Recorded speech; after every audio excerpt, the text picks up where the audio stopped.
y'all ready for this? Yeah. Yeah.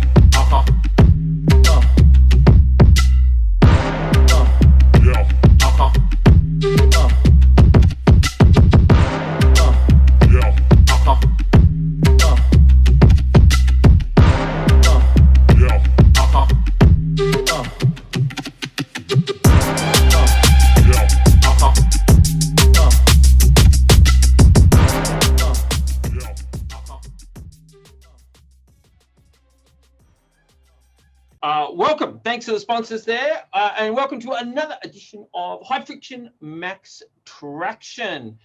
I suppose not much has been happening since our last podcast there, Aaron. But in saying that, we have got a bit of a, let's call it a lifer episode lined up for number 9. What's been happening in the world of, I suppose, trail running, climbing, anything else? I mean, Melbourne's out of lockdown now. Don't talk to me about COVID. Oh, jeez, is this thing ever going to stop? Yeah, it does feel like that a bit, but look, it's great to see events starting to happen. Gear starting to arrive again from overseas. We've got lots of La Sportiva coming into the country, which is exciting, which also means for our athletes getting new gear, and it's been nice to send out. Nice to send out some new gear to our new climbers on the team. So that's always exciting when a box of equipment arrives from La Sportiva. So I'm sure they'll love that. We're in the final few days to nominate for the La Sportiva Local Legend for February. That is true. We're getting a few come in, haven't we? You know, a bunch of rock climber folk and I think some running. Yeah, and I can tell you, I don't know if it's because the Victorian won the first one, but lots of great nominations from Victoria. So, you know, if you're in Queensland, South Australia or anywhere else. Don't get too cocky there, Victoria. You know, got you in a lot of trouble last year. I'm not biased, but there's lots of good nominations coming in, so it's great to see. So, get them in before the end of February, and we'll announce that early March, next podcast. Excellent, cool. And also, another bit of a co-sponsor of the podcast with Scratch. We've got a couple of athletes joining the team on Scratch. Sam Burridge and Alice McNamara are runners, and you saw Alice before. Hopefully we get Sam on the show later in the year. A fast lad from Canberra, Taxman. So obviously he's a bit of a quicken. He joined the last podcast. He joined the La Sportiva team. Was it last year? We obviously. Well, no, end of 2019. That's right. But 2019, 2020, we didn't see too many events. Yeah, that's it.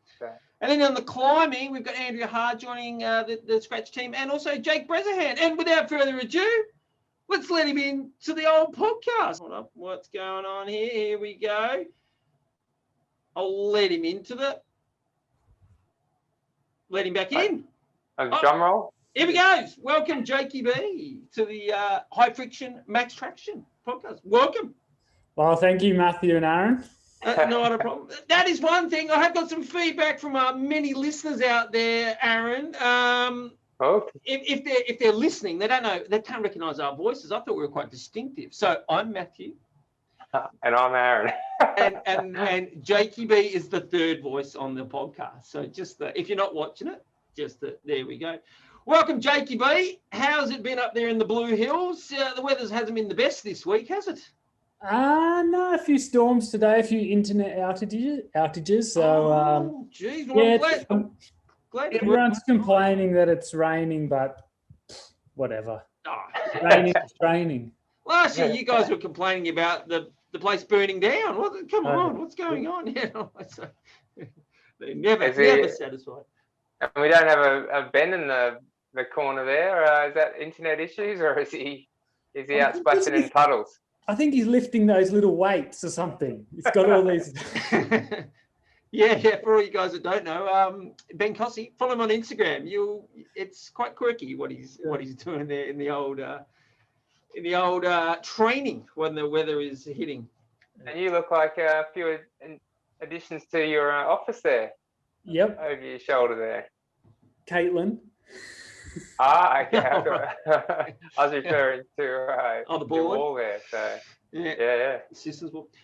So we'll get into all that in a second, because we obviously this is where you do your training, Jakie B, in the old in the systems board during lockdown, and we got a little bit of a teaser to show the viewers.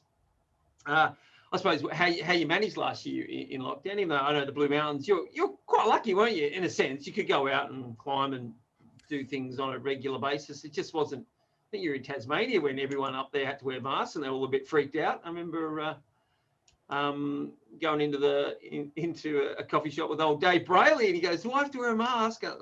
So it was a bit weird. So yeah, excellent stuff. So Jakey B, let's take us back to the start. How did you get into this game of rock climbing from when you were a wee lad down there in Tasmania? I was fortunate enough that we had a school gym and a few friends that I did like an outdoor ed class with. They'd been climbing a bit, and then I was just interested in it, and I headed over to the local gym with them for a few sessions, and then Dad brought home a harness from a friend of a friend, and then oh geez, you're lucky to be alive then, aren't you? Then I just I just met a few good people, and then they showed me the ropes, and then the rest is history. No, there you go.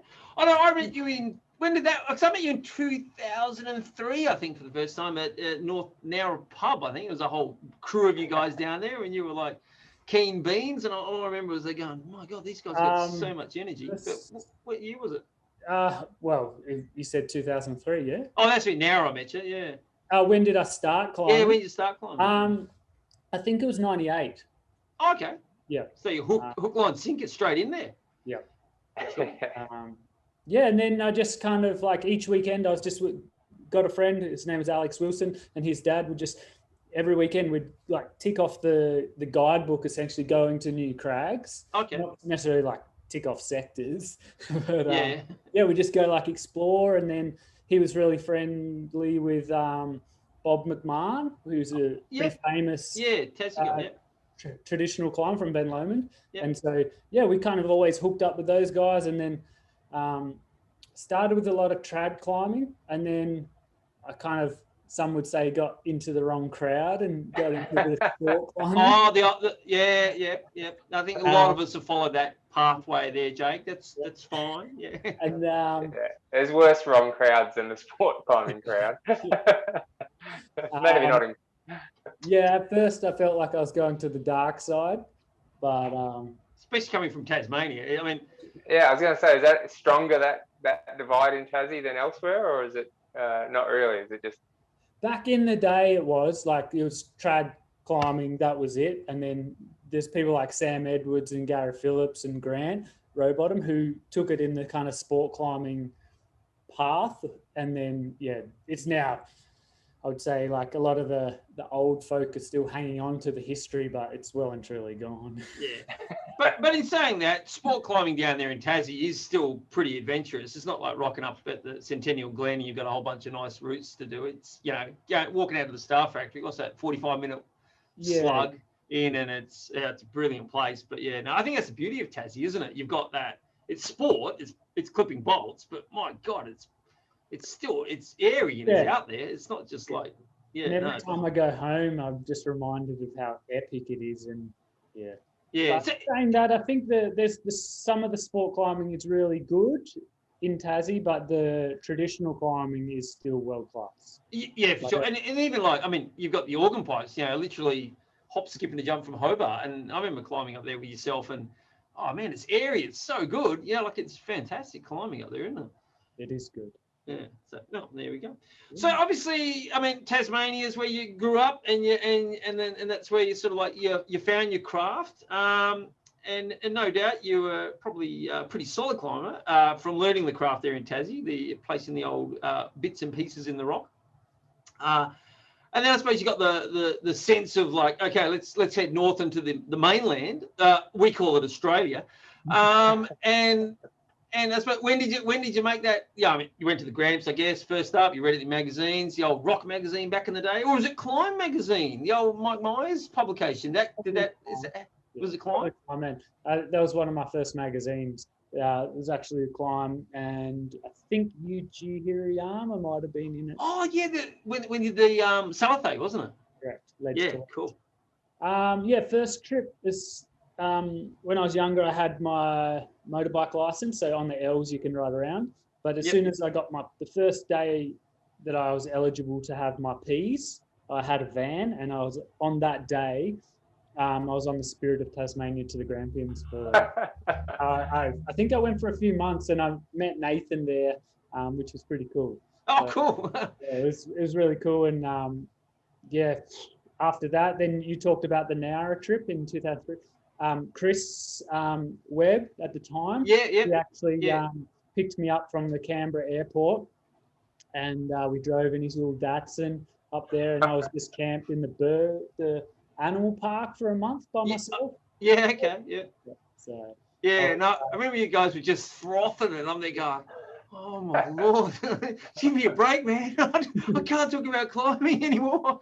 So it was really good. You guys were super keen, young, and just like, loving life at the time. And you still are, which is fantastic. So, mate, you came up to New South Wales, Victoria. You saw the mainland, what that had to offer, and then I guess you lived between. Obviously, you lived in Tasmania, and then you slightly progressed and now settled up in the Blue Mountains. But before all that happened, you zipped off to Europe for a while, didn't you? And discovered that there's this other thing called limestone in this place called Innsbruck, which was the mecca of climbing. There we go. Very nice. I did 2 trips to Europe, but I think what kind of spurred that on was that I met a guy from Innsbruck in the Grampians that came out for a month. His name was Rupy. And he was the coach, wasn't he? Is he the national coach? Yeah. Yeah, so he coached people like David Lama and Anna Storr. Oh, yeah, Anna Storr, yep. First trip to Europe, I was there for 7 months, and in Innsbruck for about a month.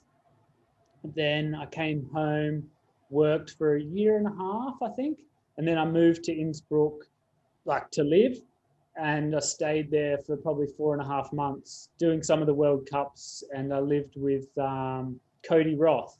Pretty La Sportiva athlete. Yeah, he's a bit of a character. And then climbed a bit with people like Gerhard Herhager, who is, he's famous. He's come down here a few times, hasn't he, old Gerhard? His partner's Australian. And of Whistling Kite, I think. There you go. And I think he did. Did he flash Dungeon Master or get an early ascent of it? Would have. Okay, right. Yeah. But I think isn't his partner Australian? Is that why he comes down here? No, I think he just has he just loves it. Okay, cool. He came down a long time ago in the early days, and he just it's Australia is so different from Europe. For sure. And you've done the same. You've returned to Innsbruck a few times since those things, just because you love the place. Totally.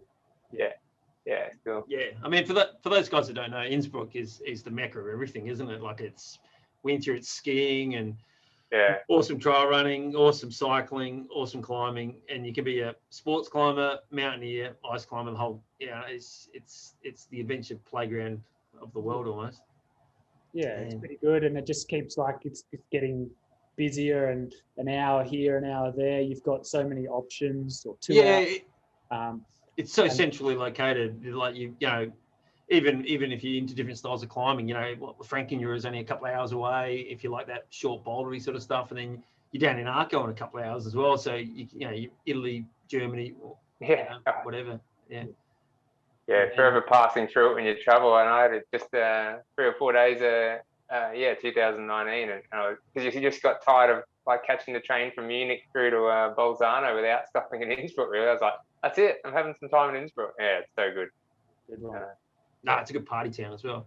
Now, did you compete in the Innsbruck competitions there? Or I know some of the bolder ones. I saw one there in the summer. So we were just I used to go and help they do a gym reset at it was the Tivoli when I was there. That's before the new gym. Yeah. And I was in the summer, so there's no real comps. We were just training, and I had we had a little crew. So it was Anna and a few other friends, Max and Tom, and and then so I didn't do any comps there. I soon realised that they're really hard, and I was pretty Yeah, well, Anna's fella, Killian, he was a bit of a gun, I'd imagine, when you were back there winning all the World Cups. So. No, he was good. I spent a good few weeks with those guys in 2019, actually, which is cool. Hung out with Killian a bit, and I was pretty motivated to go climbing, but all Killian wanted to do was go blueberry and mushroom hunting. Oh, well, there you go. was that the secret to his success? Maybe. Yeah. That's what I do. Lovely. And the other thing, besides going to, obviously, we're talking sport climbing mainly when we're talking about Europe and Innsbruck. I mean, there was this period of time when you went to Patagonia. And all right, Jake, what's going on here, Jake? If you see in the background, that's a portaledge. So I went with Lee Cossey, and at this point in time, I think we've been sleeping in this portaledge for about 9 or 10 days. So we weren't moving any. We were just like stuck on the side of the wall, 900 meters up, and that is my bodily fluids. Oh, right. As we always know, it's you can't be dispersing this outside, can we? Well, it was, anyway. Yeah. That's what it was. But definitely a trip which was, like, I look back on now and I'm so glad that I did it. If someone said, "Oh, do you want to go to Patagonia tomorrow?" I probably would, but I wouldn't go to that area, and I'd try something different. But I don't know if I actually would go, because it was extremely rewarding, but also we were pretty naive in what we did, so it's good to come home, really. At the end I heard some of the stories. You came out, you had a bit of frostbite. I think Lee got a little bit of frostbite and was a bit worried about that. And then I think you guys did like a slideshow tour, didn't you, as well, when you came back? I remember Lee did. I'm not very good at speaking. Oh, okay. Yeah, I do recall. You're doing all right today. Yeah. Do you recall something about you climbing the last pitch and it was just iced up and all your gear was wet and it was a bit of a harrowing experience? The way Lee talked it up, it's fine. Yeah, he's a bit special. But I think, like, basically we were stuck. We knew the weather it had to get good. We were on rations, and we ended up doing, like, the weather came good. We had to wait for the snow to melt a bit. And then on the summit push, I think we were on the go for like 36 or 38 hours. Whoa. And just going, yeah. We wanted to get off. We were like, so we summited and then abseiled with all our gear, and Whoa, what an epic! I'll flick some. You see some shots there of the ascent. It's pretty cool. Riders on the Storm is the one, and the first time was it Wolfgang and name escapes me. Kurt Albert did that, didn't they? Oh. Yeah. So is that the reason you wanted to do it, because of the heritage, the history? Yeah, absolutely. Yeah. And then it was talked about that it hadn't been freed, so Tasmanian and the guy from Blackheath, like, we can do that. But we realised that it's pretty hard to climb when the weather's not in your favour. And that, you get some pretty ordinary weather in Tassie, but not quite Patagonia. No, and that tower's further south, isn't it? So it's sort of even more exposed, like where the standard is it Serratore and Fitzroy and all that. It's a bit to the north, so the weather's not as bad up there where you guys were. I think, if I'm correct, I have to double check, but there's an island off Tassie which is Matt Syker Island. It's down south, and then it's basically level with that. All right, so you can smell the penguin poo almost coming off Antarctica. Yeah. So is that your reference for, like, when things on another climb, another multi-day thing get a bit ordinary? Is that your reference point? Yeah, I think, like, I did a lot of training for Patagonia by myself in Tassie, like just going out and aiding and self-belaying and stuff. And I always remember looking at the weather forecast and like try and pick the windiest days that I could and go out. And basically, if you go to Patagonia wind has to be your friend. So you just have to be content and be like, oh, cool, it's windy, like bring it on. And that attitude definitely helped because, you know, we had poles in our tent snapping. We couldn't get to the cliff. And it's like a freight train is basically just hitting you. But you kind of have to enjoy it somehow. Yeah. I know Lee even mentioned some of your gear snap just because of the temperatures and the extreme, you know, like some slings just like, obviously, just went through. Obviously, they got some damage or something like that. And he said he just recalls how, like, you know, bits and pieces. Yeah, you left them there, came back, and they'd all been, you know, obliterated. So man, that's full on, isn't it? Snowed under, just talking about Patagonia. Just recently, this guy Sean Villanova, I think, he did this traverse and the Ceratore group, which is absolutely phenomenal what he did. Like, yeah, there's some. I think when I saw Tommy and Alex when they did their traverse, you know, that on Real Rock, that was like, I mean, that blew me away. You could still see Alex is pretty Gumby when it came to crampons. Obviously, they probably handed up a bit for the cameras, but I'm pretty sure they just look at that and go, that's pretty impressive what those guys did as well. Yeah. You know, like it looked like, on the edge. You know, if it went a bit wrong, they weren't coming back, which is, you know, hats off to those guys. So you for that trip, you were still living in Tassie. So when did you move to Blackie? Up to the mountains? I moved, I think in around 2005, actually moved to Mid Mountains. Was that called Sydney? Well, it's Springwood. Oh, Springwood, right. Oh, and I moved in with Chris Webb at the time and Tegan. So I was there, I might have been there for 6 months, a year. And then I was working at a cafe, and then I kind of like, I wasn't saving enough money. So I moved back home to train before I went back to Europe. And then, a long story short, I think in 2010, I moved to Sydney for work, and then 2015 moved to Blackheath, and that's where we were. Okay, yeah. Oh, that's about when we met. So there you go. I just presumed you'd been there for a long time. Yeah. No, he's always around, Jakey B.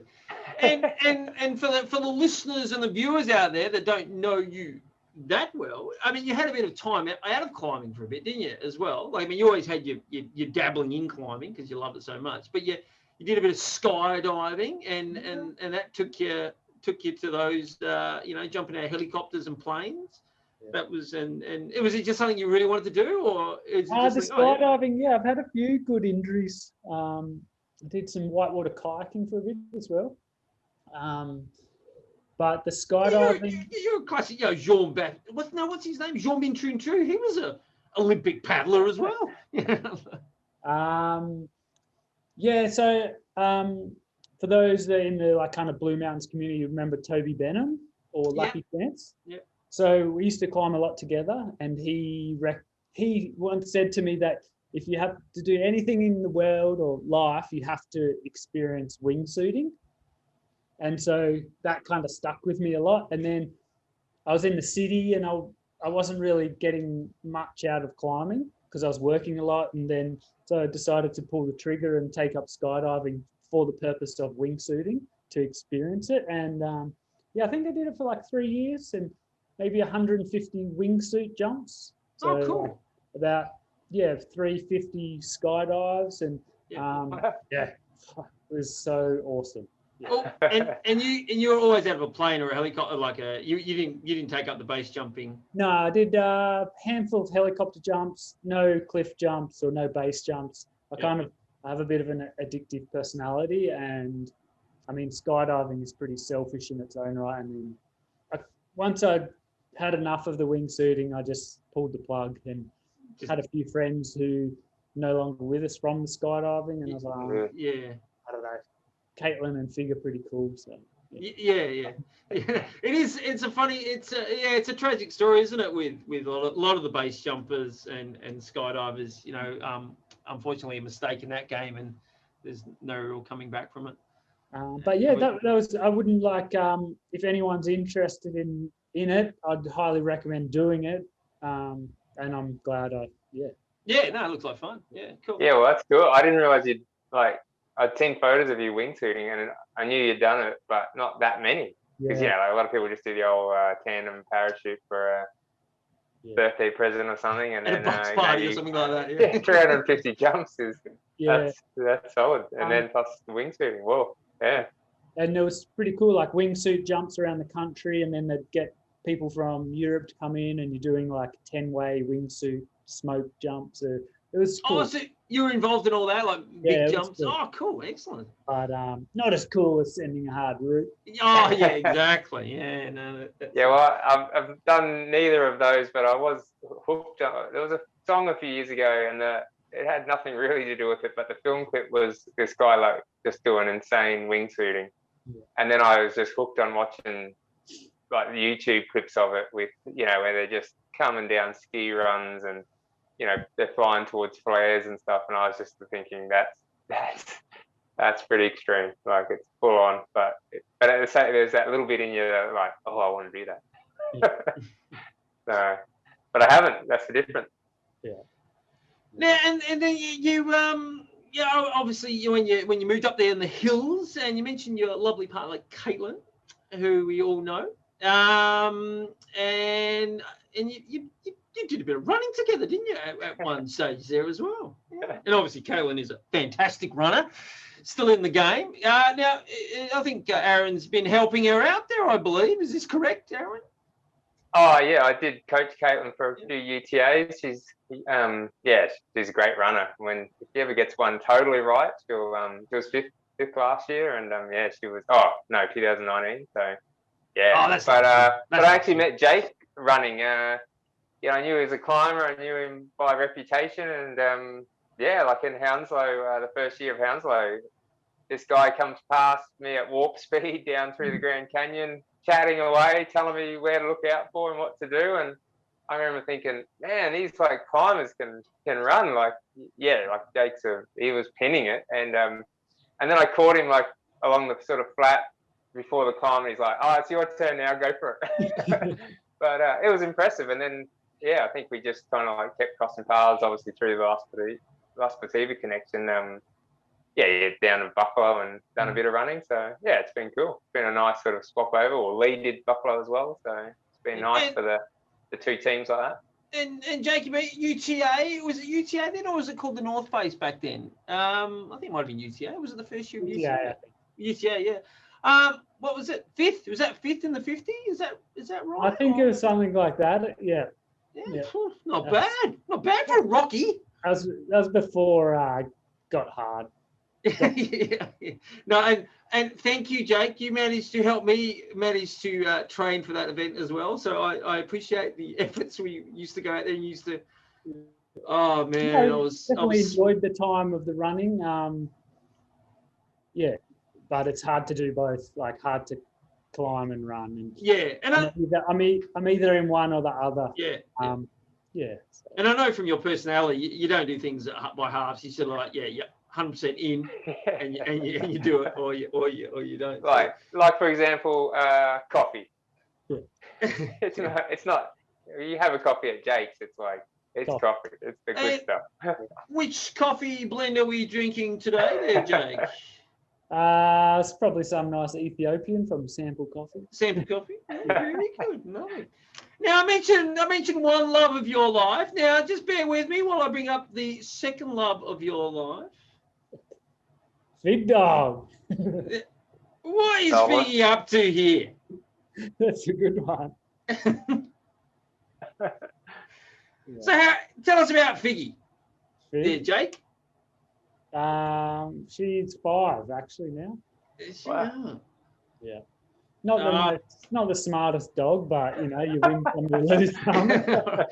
I do recall there was a magic mushroom incident out the back when she was licking some black slime out off the porch or something, wasn't it? In an old house you lived in, and she was pretty sick at one time.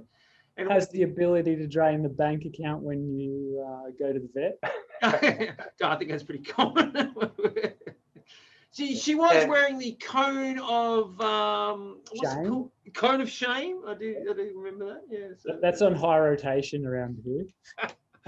with all the okay, right. Every time I seem to go up the mountains, a pet is wearing the cone of shame that we know. So it's pretty cool. So obviously you've got a great little community and a great little life up there in the Blueies, which is cool. And it's I think we've touched on this before with Andrea and when Ben's internet's working. Like you guys are. It's blessed for climbers, isn't it? In the Blue Mountains, and yeah, maybe not so much trad climbing, but there is a bit around. And I mean, the beauty is you can travel down the south coast in winter and do a bit of trad climbing and at the point, or sport climbing at Narra, and then you can go down to the Grampians when in the Raps when you can. So I think Blue Mountains is a stellar place to be based, and is that sort of the reason that you ended up there, just because of that community? And I think everyone gravitates here, but the ease to go climbing or to work and be able to climb. So I work full time, but I can still climb or fit that in with my life. And I think that was the main thing. And lots of friends here, and then from running or just being kind of like outside a lot more, which I think is nice. It's good. It has some bad points as well, I think, which, you're in this little bubble. Everyone's like pretty elite and you feel guilty if you have, beers during the week. Everyone's like super focused. Like everyone's super focused. So if you're not like switched on and into it, it can be, just a bit frustrating for me sometimes. But all in all, like everyone is super helpful. It's good. It's good. But being able to have that. Summers are a bit bleh, but that's all right. But that work climb balance is possible. So that's you're still there, so that's good. There, Aaron. Work-life balance, climbing is. Well, is I think maybe it's climb, life, then work. Climb now, work later. Well, no, it's not on my cup, but I thought it was. But yeah, so now I have got Jakie B's tick list here of the last few years. So you're not a bad rock climber there, Jakie B. You managed a couple of 34s, 8C plus in the grand scheme of things, and I mean, so obviously is on paper is the white ladder the hardest extension ladder you've climbed? No, the cave probably is. Oh, that's right. Yeah, I forgot about the old Wheel of Life. Yeah. So obviously that's given what, V15, isn't it, or V16 or whatever it's. Yeah, it'd be more of a route. It's probably, if that was like on a route where you had to clip bolts and get a belay, it would be probably 35, I think. Oh, like a 9A grade, yep.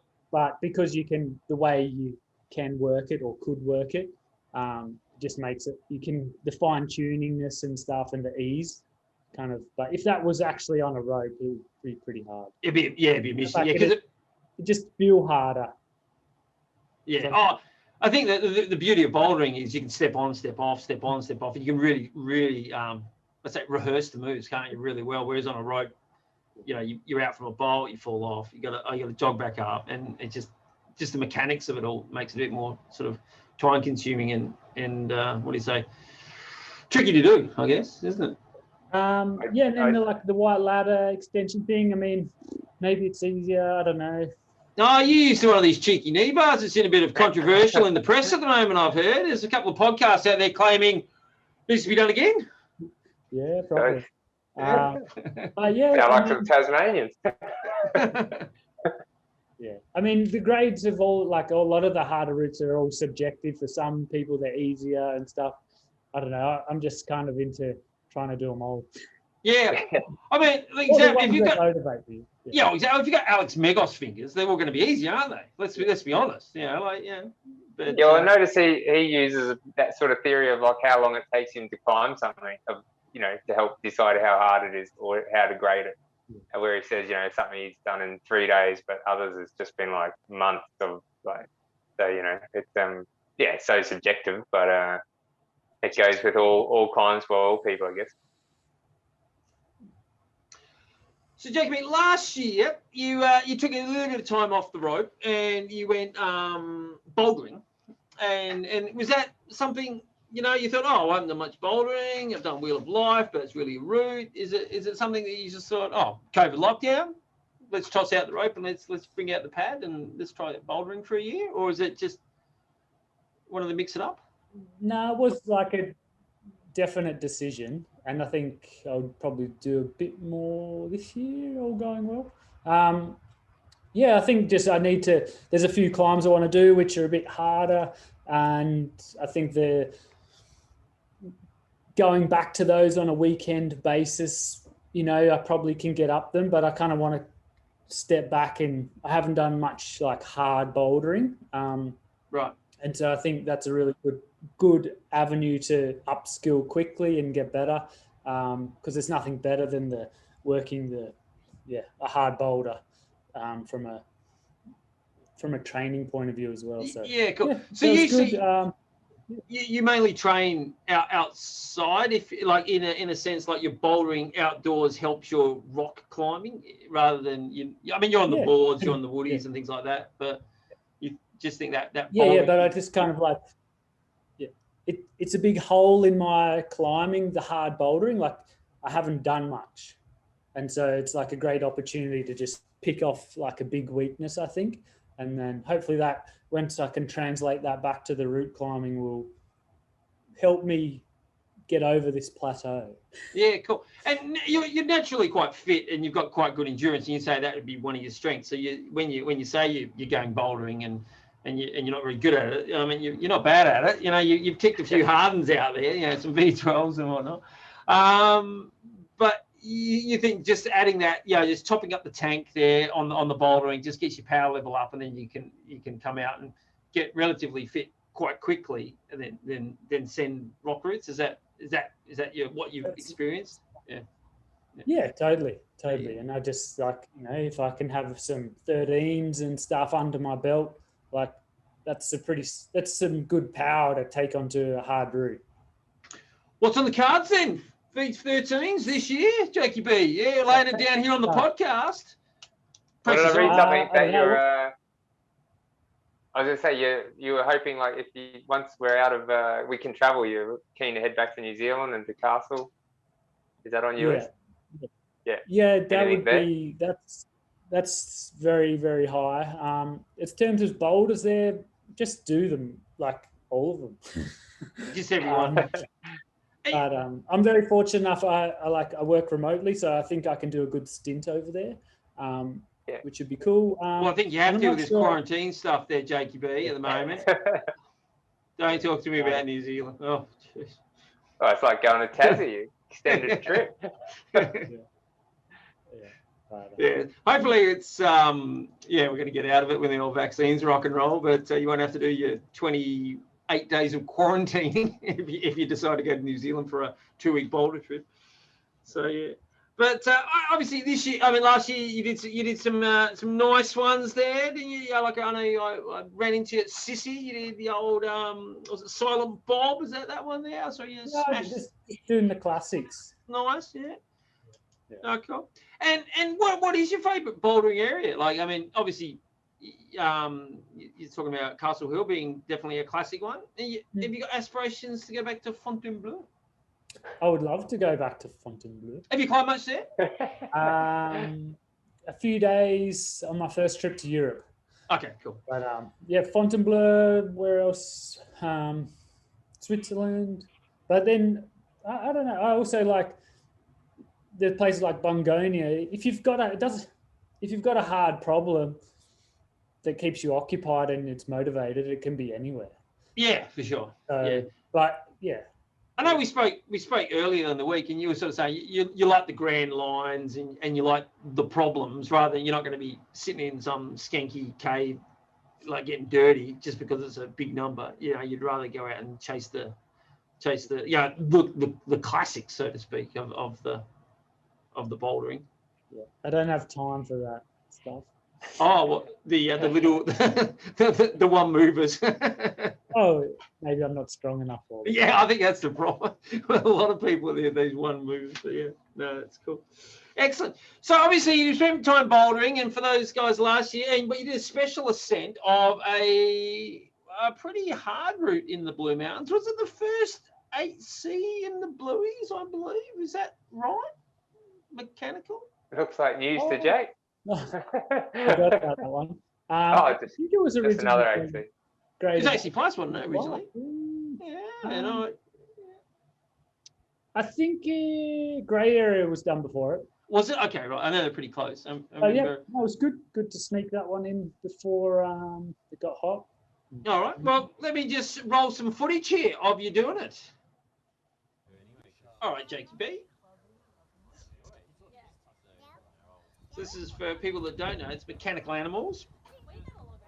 A toughen in the Blue Hills. Only about this 3 moves. It's like V11 probably, boulder problem, and then maybe 30 to the top. But yeah, as I said, I wasn't too fit then, so I was pretty lucky to get to the Patagonia. Yeah, if you hang in and have a look at the footage, I mean, I can hear Max give you some good encouragement there.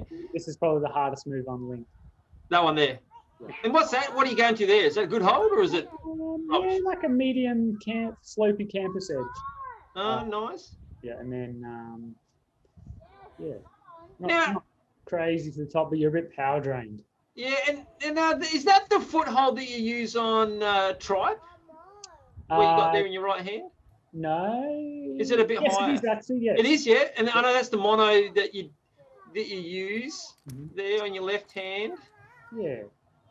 So. And that thing you got in your right hand's always a bit spoogy, I remember. Is that yeah dry? Surprised you got up there, Matt.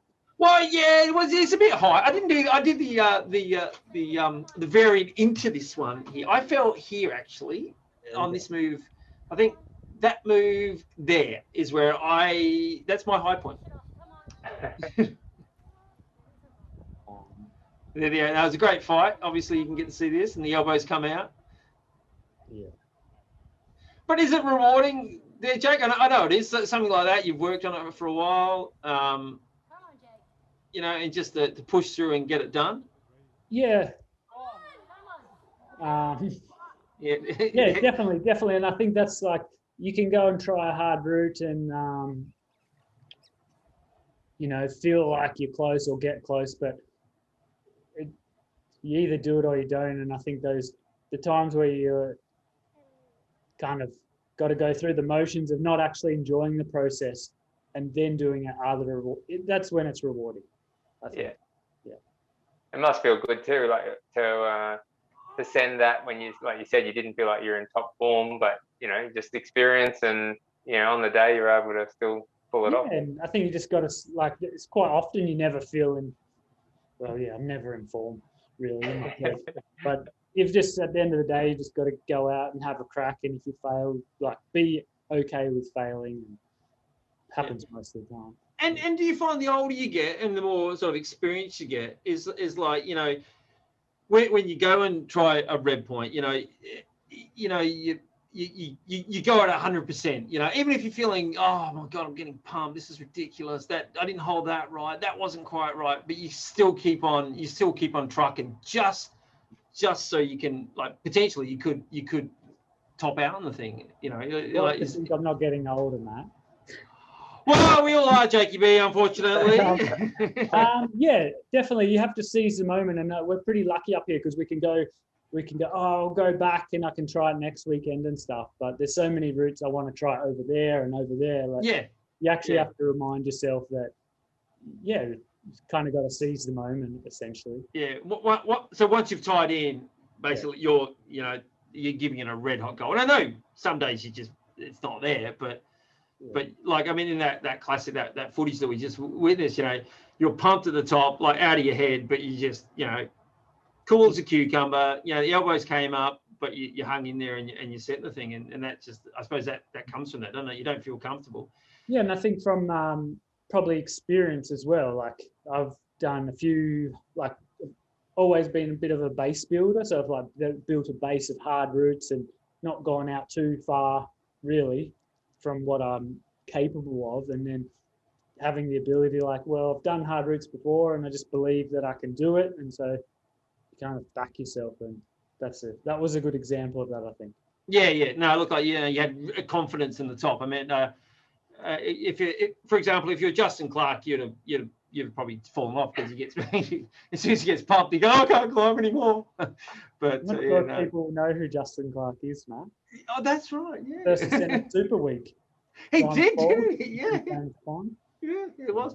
And I remember old Justin, every time he was trying Cheese Monster, and he'd warm up on Silver Hands, which is 17, in his running shoes, and then he'd go down and try Cheese Monster, and he'd get to the very top almost, and every time he'd fall off because he said he was pumped. So it was an entertaining weekend with Justin. Yeah, no, good lad for sure. Cousin of Robbie LeBreton, I think. Is that? I might be wrong. Yeah, I know they're related. In some way. Is that the rumor for the week? No, that's legit. We normally have something that we just totally get wrong and just release into the world. We haven't been sued yet, so it's all good. Cool. Hi, I'm Aaron, co-founder here at Scratch Labs, the world's first active nourishment company. What does that mean? Nobody knows. Something the marketing department came up with right before we fired them. Here at Scratch Labs, we make a great tasting, all-natural sports drink that has fewer calories, more electrolytes, and absolutely no artificial anything. Big deal, right? It's a huge deal. Some people think so. Does your sports drink really need things like blue number 1, red number 40, and brominated vegetable oil? Dude, that's a fire retardant. I'll get it. Here at Scratch Labs, we only use ingredients you've actually heard of and can pronounce. Hey, Sugar Bear. For instance, care to guess what's in our lemon lime flavor? Yeah, lemons and limes. We've got 4 flavors now, but we're always working on new ones. Nowadays, it's like snowberries. Of course they do, sweetheart. Of course they do. We call our newest flavor pineapples.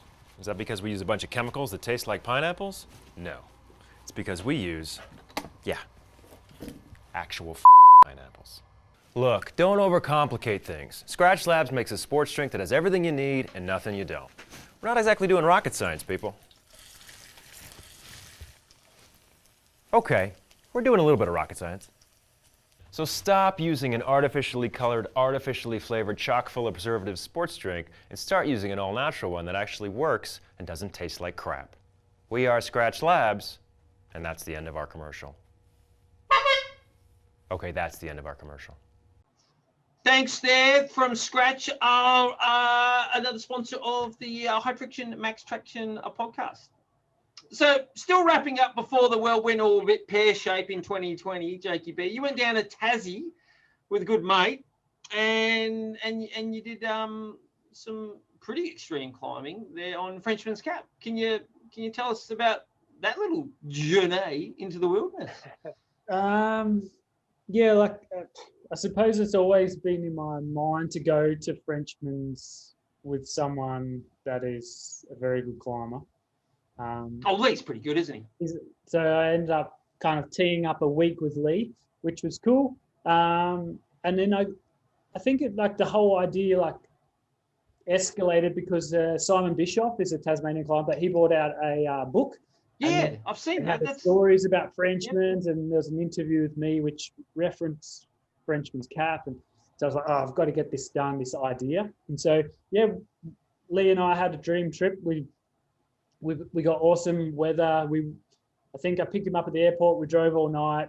We had a coffee at the car at 2 or 3 o'clock in the morning and walked all night day.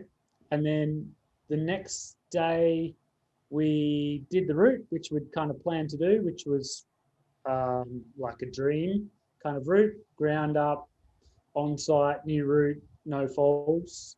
And it was about grade 26. So it was like really pure, no bolts. And then, we had a few more days of just doing some of the other classics like De Gaulle's Nose Direct. And but just to put like a first ascent up on that wall in that style was like, kind of you read about it, and it was cool that we pulled it off. Yeah, cool.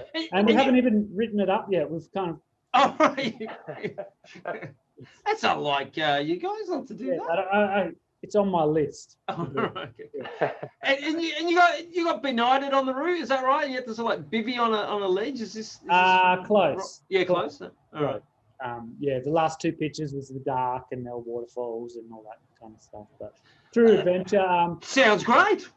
And yeah, to Lee's credit, I backed off a pitch. Like I wasn't going to do it, and with a few pitches, I probably wouldn't have led personally. But I was fortunate enough to go with him, and yeah, hopefully other people can experience his ability because it's Yeah, I know. Yeah, you hear of Lee's on-site, proud. I know how solid he is on that side of climbing. He says he's calculated, but I call bullshit. Yeah, I think it's. I think what's that with the little movie of the guys in the gorge and he discovers a bolt that's broken, and I think Ben sort of sums it up pretty well in that little movie. Yeah. What is he? Just like really calm, obviously super skilled, and can just get on with it. Yeah, he's calculated, and I think he just can manage the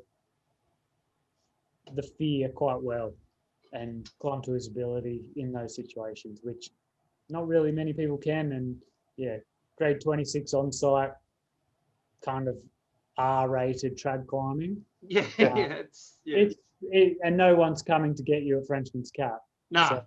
How far are you away from the road? You're about 20k in, aren't you? From 20k, but just the logistics of a rescue, like, we didn't have e-curbs. You don't think about a rescue. Like, it's just not on the card. You got to do it. Yeah. It's not like, as much as like climbing Yosemite, it's still hard, and you've got choppers there and rescue crews that can come and pick you off the wall if something happens. Whereas Frenchman's, you are on your own. I think that's classic Tasmanian adventure though, isn't it? Like, be it climbing, be it running, be it anything. That's the beauty of Tasmania. It's so close, but so far. Yeah. And still has that remoteness. And I don't know. They have a kind of a rescue team, which is actually quite skilled, but there's only, there's good areas to be rescued and bad. Yeah. No, I don't. Frenchman's is pretty remote, so that's cool. It could just have those days that are like that. That one's in the memory forever. So, that's awesome. Yeah, that always brings me back to, I have an adventure side, which, I think I'll do a bit this year. Oh, cool. And you've done a little bit down the Tyndall ranges. I mean, that looks pretty cool. That looks fantastic. It's a conglomerate in that, that area of Tasmania. And oh man, climbing on conglomerate is awesome, but it can be a bit mind-boggling, because you just look at a wall and you're going, I can't see the route. Like you basically follow, you're tiptoeing your way up like really small features. There's no cracks and things to follow. So no, you've done some cool stuff there. So that was before, when was that? You went down to Frenchman's, Jake? Was that 2019? Yeah, pre-COVID. Pre-COVID? Yeah. So when COVID hit, what happened up there in the Blueies? You just hit the wood, didn't you? Just a good excuse to fingerboard. Yeah, cool. We'll run this little cool video of Jakie B training on wood. This is Fig, #1 training partner. It's been pretty hard motivation-wise, but quarantine goals, being able to do a one-armer while holding Fig. I mean, it's still a challenge. She's a big girl. Oh man, about 15 kg. Jeez. But still a work in progress, let's just put it that way. Sample coffee, always. Can't go anywhere without it. You read any book and they say not to have caffeine after 3 o'clock, but when you got to train, you got to train. I fucking love this part of playing a record.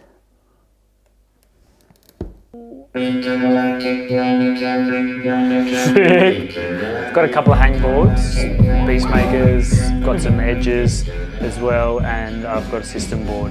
That's it. Keeping a pretty tight ship around here. We're not as perfect as the Cossies around this neck of the woods. When I'm feeling good, I really like to do project hangs. this guy, one arm chiseled up. A lot of the climbing in the Blue Mountains is crimpers, and so actually holding these, they're like 6 mils, but they're rounded off and they're kind of hard. So I just usually do like a ladder, like warm up on these, maybe hang for 8 seconds on these, and then like kind of just come down and then alternate. So do like left hand is up on the high 8 mil, one arm. So the chisel, 3 finger. I keep it pretty loose. I think fingerboarding is it's quite addictive. So being like allowed to do it all the time is wicked. Let's go. Ooh. So this is always a hard choice of what shoes to wear, but I got these in the post the other day and I'm psyched. Frothing on the new heel. They're, I mean, I dig Solutions anyway, but the, yeah, can't wait to use those. Training shoe, Futuras. Oh, for the system board, there's no better. Let's do it. All right.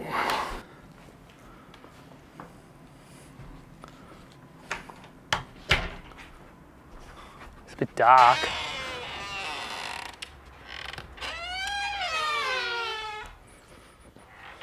The raddest thing about this board are these coppers logs, like super wide, and just do like front on up. I usually like at the moment doing some like strengthy stuff, so 35, 45 seconds on the system board, up, down, up, is about at 1 rep.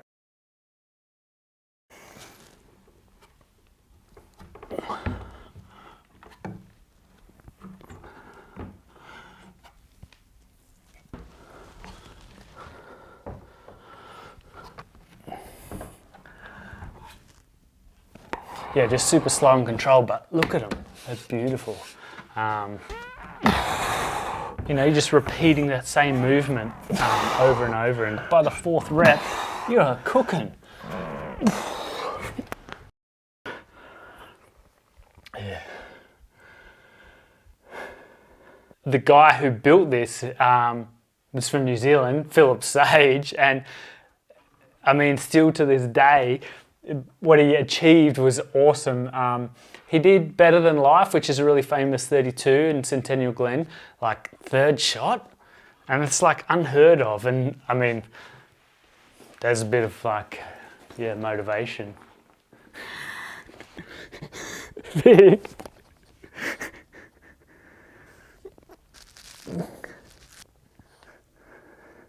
It's like a crowded Sydney gym. Oh. How was COVID lockdown up there in the Blueies, Jakie B, and training on the wood? It was all right. It was a bit rough. Like we had a few weeks maybe of like kind of pre-lockdown. But yeah, the training was good. I managed to injure myself, which is not so good, but you get that, I think. But yeah, like compared to the rest of the world, we got out of it pretty good. So, Yeah. yeah, it was good. Got a lot of quality training in. But then I think, which a lot of people are kind of working out, that they might have trained really hard, but like transferring that to rock climbing is tricky. Yeah, I was going to say, what did you do differently that you'll keep doing now? Yeah, well, 2021 is still a little bit COVID affected, but you know, did you change something that you in your habits that you now think, yeah, that worked, that was great, I'm going to keep doing that? I think I realised a few things like I wasn't probably doing in the COVID because I couldn't get out on the rock a lot. And then when I came out, I actually I hurt my knee, and so I wasn't doing lots of stretching, and I work at a desk every day. So it was more just like I need to do a heap more mobility stuff just habitually on a day-to-day basis. Really, that's the main thing that I got. Yeah, and you think your systems board training sort of it made you strong, obviously, but it didn't give you that flexibility in climbing. Like, you know, you were really rigid. it doesn't help with the flows. No, that's right. You're not really drop kneeing or twisting on Not a too much, systems no. board, are you? No. Yeah. So yeah, no, I can see It's that. a good tool, but it needs to be used at the right time. Cool. So obviously, you managed through COVID. You got there. You know some good border problems, as we spoke about before. You did mechanical animals, and then you finished off the year by going down to Tasmania with Caitlin. And I know you went through a bit of a pickle there because at that time we had an outbreak here, and you had to go into self-isolation, wasn't it, for 14 days down there in Tasmania? So you went a bit stir crazy, but when you got out, you went for a bit of a run. What happened there? Yeah, I think during the main COVID time, we realised that, or the first COVID kind of lockdown in Blackheath, we saw that the overland track in Tasmania had cheap tickets, 100% refundable. So I talked to a few locals and we got like 6 or 7 tickets. And so anyway, went to Tassie just before Christmas, got into quarantine, and so we missed the initial date. And so Caitlin and I had to do it when we got out of quarantine. But yeah, 65 Ks of running. And You caught the boat. For someone that doesn't run, Yeah, that's not bad. Off the couch. that's pretty hard. Yeah. We spoke to Matt last week, and he won the race. And I know I spoke to you, Jake, and his smoking time was not bad. That was Yeah, it bloody was really quick. Yeah. But yeah, I've always wanted to run it. Kate, I've walked it a couple of times, and Yep. Caitlin had never been on it, and so Yeah. it was awesome. It was It was awesome. cool. It was cool to do it together, I guess, and fueled by scratch. I did notice there in some of the pictures. Yeah, very Had good. some chomps, yep. And yeah, that beautiful chomp. Those shoes. Ooh, they're too good. Yeah. And you didn't go Mount Ossa, but I believe you sandbagged one of your good friends down there to do Ossa. Yeah, he's a runner, so it's okay. Oh, it's okay, all right. He can't do a chin up, but it's all right. But he can run. Okay, cool. Yeah. I don't know for Aaron there. Jake convinced one of his mates that he was going to do Ossa, and you got to do Ossa, and and Bizzo went and did Ossa, and he just caught the boat, I believe, wasn't he? He had to do like 3-minute Ks on the last 10 Ks to get the boat in time. So that's a bit of a good joke there for Jake. But it's a beautiful track, and like from a running point of view, I think if I was into running and I lived in Tassie, I'd be keen to put in some time to train on it and And do the race. Is that what you? Yeah, I'll do the race. I'll just get a good time on it, really. But Yeah, just the FKT. Yeah. the problem with that is I'm not a runner. We're not bad. Oh, you do pretty well when you pretend to be. So. Well, I think I read Matt Crean's blog for Bogong Equipment, and that's what he did. He hiked it, and then he reckons he was like, oh man, these guys are crazy. They can, people who run this in a day. And then he was back a few years later, just ran it just to experience it. Then he kind of said, oh well, now I may as well try to run it fast. So gets in your blood. Caitlin might be there in 2022. Yeah, maybe. Yeah. Well, there's lots of other ones to do there, I think, which I think Caitlin is pretty psyched. I mean, if I do any more runs, it'd be more of those adventure ones. Like there's a few, like there's the Western Arthurs, or there's the South Coast track where you fly in and then you run out. Oh, you do the okay. No, it's a fast packing type sort of overnight stays. Yeah, just kind of in a push, I think. But after that one, I need a few years off. So we won't sign you up for Glowworm just yet. Happy to support. Oh, okay. Good race coming up in June, I believe, there, and obviously UTA will be there as well. So you'll be on the sideline cheering away, Jake. Is Caitlin up for that one? UTA 22. She's up for. Lovely, very good. Working on the speed, Yeah, I think it's they're all difficult. Those short ones. I reckon the 100's the easiest out of the whole lot. Yeah. Except for the 100K part. Matt, and tell me that again. Yeah, no, 50's long enough. Now, Jakie B, before we talk more climbing, and we'll wrap up the show with one of your special ascents. 1984 was when little Jakie B came into the world down there in Taswesia. You were born in Tasmania? And so what actually happened in that year, it's not a book, as we probably, I don't know if you've read it at school. I read it at school. I'm sure Aaron read it at school by George Orwell. It was all double speak and it was a bit dark. The book of George Orwell's 1984. On the climbing side, Tim McCartney-Snape and Greg Mortimer were the first Australians to climb Mount Everest. And they did it on a new route called White Limbo on the north face and no supplement oxygen. So there you go. That was pretty cool. And those two guys actually got to the top, whereas Lincoln Hall, actually, unfortunately, he had to stop before he got to the top. And also Andrew Henderson, they had to turn back. So it was a four-man team back in 1984. Okay, and yeah. it's the classic pictures you see. I think, I'm not quite sure who it is, if it's either Tim or Greg on the summit in their red down suit and then, got the flag out. It's real classic, so the iconic mountaineering pictures of Australian. In the rock climbing world, what was the hardest route in the world back then, Jakie, when you were born? Do you know? Well, You might have even tried this one, believe it or not. Is it in the south of France? Oh, well, it could be, but the one I've got on my records here was in the Frankenjura. It's at Canal in Runken. It's the first 8B in the Frankenjura in history by Is it Wolfgang Gulick. Ghetto Blaster? No, it's called Canal in Runken. Oh. It's just off vertical. It's got razor blades. And left-hand variant did it when I was there. And for people that don't know left-hand variant, he's one of the boys behind Beastmaker. So it was pretty impressive to watch him climb. First 7C plus on-site in the world was done in 1984, according to Wikipedia, by Jerry Moffat. And it was Verdon Gorge. Very good. Oh, good. Paul Pike. Now, I mentioned Fontainebleau earlier in the piece. What was done in 1984 in Fontainebleau? Fred Nicole problem? No, think a bit more local. Jakie got off. Sata Duman, first 8A in the forest. There you go. Sorry for my French pronunciation there. Kim Carrigan climbed Masada in 1984, considered one of the first 30s, I think, in the country, but now it's been downgraded. There's probably some cheeky knee bar in there.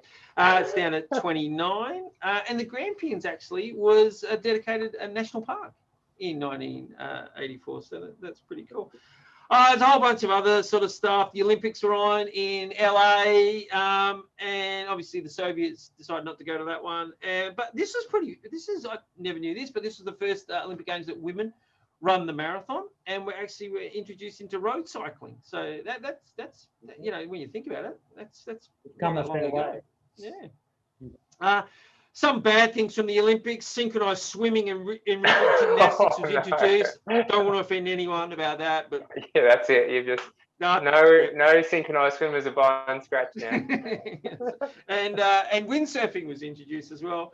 Sean Kelly won the Paris-Roubaix back then. That was pretty cool. Vegemite was the first product scanned in a supermarket in Australia on a barcode system. Perfect Match was launched. There you go. Very good. Excellent. And believe it or not, the last person that was sentenced to death penalty in WA was in 1984. So, but they were commuted to life imprisonment, so the death penalty actually didn't occur. That's definitely more than three. Matt said, come up with like three things. I had 1984 was a bonanza. Carl Lewis won 4 gold medals at the LA Olympics. I had Red Sails in the Sunset by Midnight Oil, one of my all-time favorite albums, and lastly, The Terminator is released. So as always, showing my age. I don't think I watched it in 1984, but still going, still love that movie. Apparently, the #1 song was "When Doves Cry" by Prince. There you go. So no, God bless, he's not with us anymore. And Have we made you feel young or old, Jake? I'm just impressed by Matt's research. Oh no, it's He French. had a job. Yeah, well, I do. Yeah, what are you talking about? And you share a birthday year with Sam Stozer. There you go. Saw her in action last week down at the tennis courts. And Delta Goodrum. There you go. Not a bad singer. And a fellow Tasmanian who don't know if I give you Ah. Tim Payne. Actually, pretty close to your birthday, actually. 8th of December, he's born, Tim Payne. So there you go. Pretty cool. Cool, Jakie. Well, that wraps up 1984. What a bonanza of a year. Such a special year that was. I think I was a wee lad somewhere in Adelaide at the time, remembering all these movies like Indiana Jones and the Temple of Doom came out. Want to wrap it up, though. What was it in 2019? You went to Spain. You did a bit of training for the Olympics. That all went a bit pear-shaped. We won't go into that on this podcast, but you went there and you did, is it Patagonia in Rodea? Is this correct? Rodea. Rodea? Yeah. Pretty special route for you. I know we've got an awesome little video from Rumbler to run at the end of the podcast, so you guys can experience that all together. But what an experience. What a trip there, Jake. It must have been fun. You've got a bunch of cool friends. Hanging out in one of the best crags in the world. Yeah, that was awesome. And I think at the time we were like, yeah, we were all keen to get home and stuff. But like after the COVID, obviously you're like, those travel trips where you're just with a bunch of mates, sharing beta, climbing till the moon comes up, smashing beers and doing it all again. And then, you have a hard project and you send it towards the end of the trip. It was good. Yeah. I mean, they're the trips you always remember, aren't they? You wake up in the morning, you feel sore, but you just run into that crag to send that. It was a good one, and hopefully we can. Well, the world gets back to those kind of days soon. But, yeah, that was a good one, good trip. And I think it was 5 or 6 weeks with Brecken, who's the guy behind Rumbler.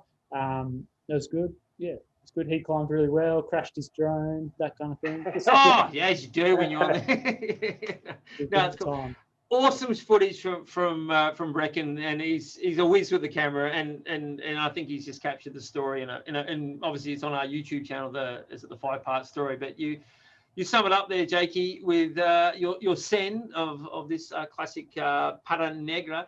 Was it a bit risky? Did you invested a lot of time in it? Was it going to happen? Were you a bit worried it wasn't going to happen? I sort of got that feeling when watching the video. You were a bit concerned at one point. Yeah, you're always a little bit on there. After a certain time, it's good to get out of your comfort zone.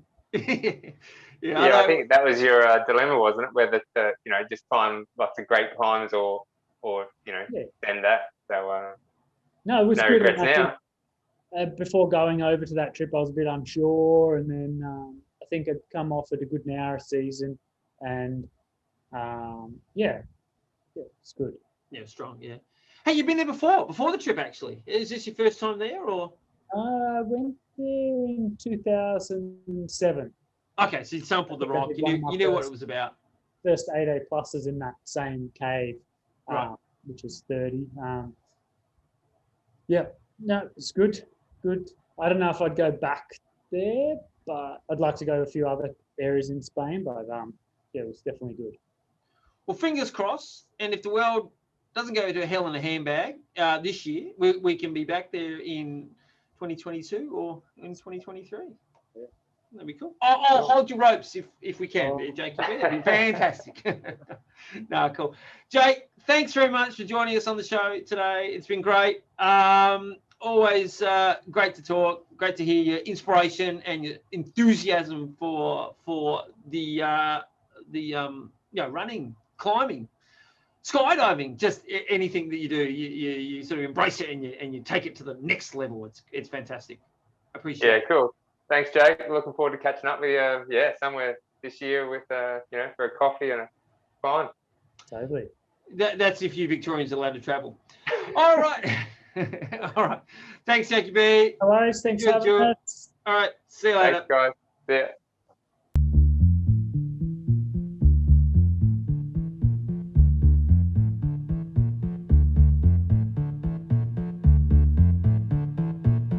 I went to Spain with the idea of trying something hard. I wasn't really interested in just doing more volume. I really wanted to see where my level was at, and I was psyched.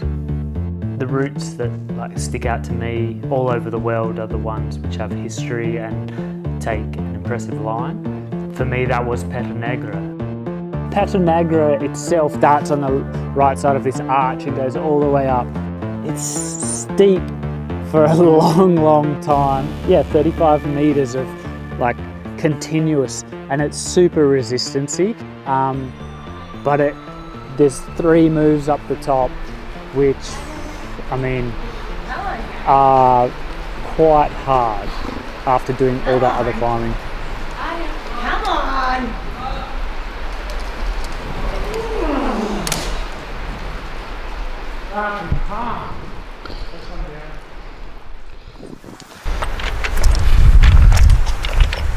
Day 6 on Patagonia.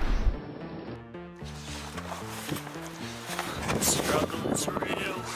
We still have like 3 kind of crucial holds are a bit wet, so it's a bit of a gamble because there's so many other cool routes I want to do.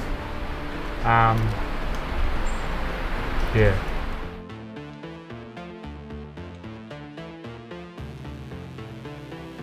Good.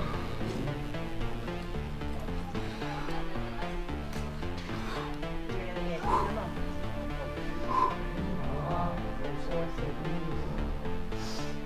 Come on.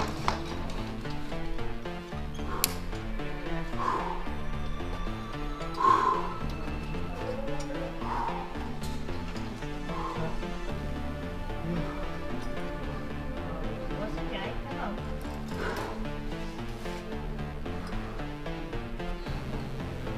Come on. Come on.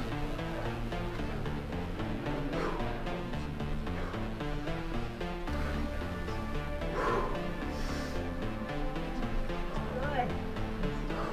Awesome.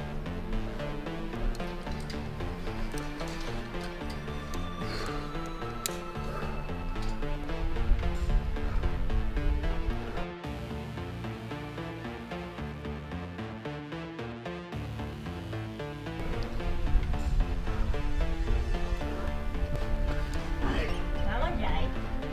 Good. Come on, attack it.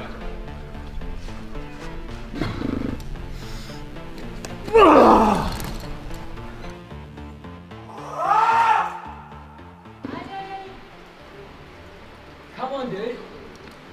Come on.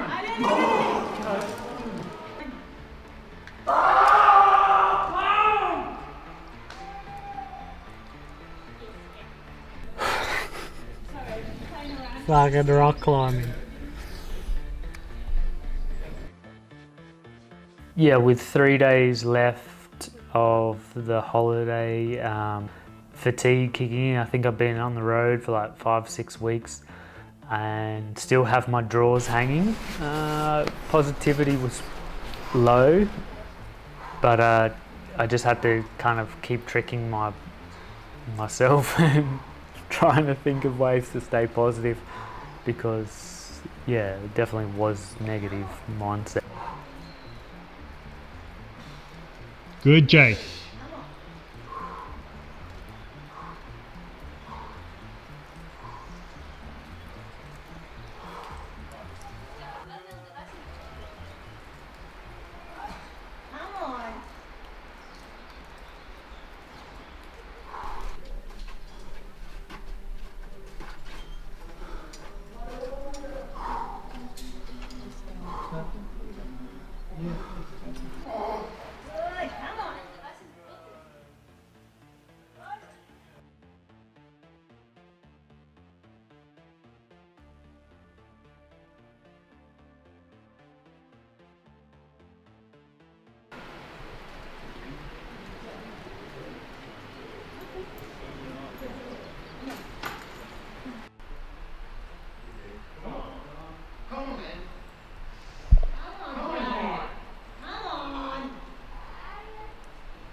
Come on. Good.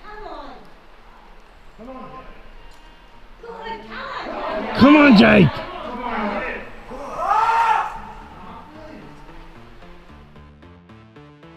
The move up on the top head wall, you know, it's hard, and I think it fell there 5-6 times, but like the time when I did the route, the endurance was just there, and it's quite often the way from what feels impossible at the time to becomes almost easy, and I think that is just the nature of climbing. Like, you just get the fitness and you do it, but like the process is so rewarding, and I think that in itself is like, that's part of climbing. Those moments leading up to that is kind of the thing that I got most out of this climb. And would I do it again? 100% I would do that again, because I get the most out of climbing if I challenge myself, and I think that's what I tried to do.